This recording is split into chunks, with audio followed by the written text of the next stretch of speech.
radio. Pero surgery, Hindi na po kakayanin. supportive lang, ganyan, bigyan ng HET. Pero kung NGT niya po, gusto niya pong ipatanggal, pwede po ba yun? Hindi siya makakain.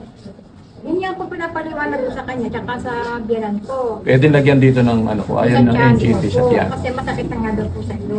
Sir, paano kayo? Pagpalagay kayo dyan sa tiyan. Aalisin daw yung nasa ilong mo, Hindi na rin po siya tapos nakakarinig po.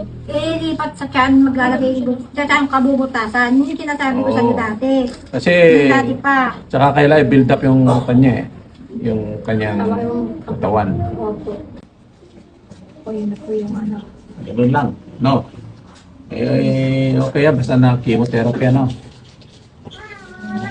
Kaya lang, kailangan i-build up yung kanyang Tawin na po ang ano. katawan. Sige, surgery, no place ang surgery. Okay na? Salamat po. Sige, kayo no? Ng marami. Sige po daw. Sige, okay. Sige po. Maraming salamat. Oo.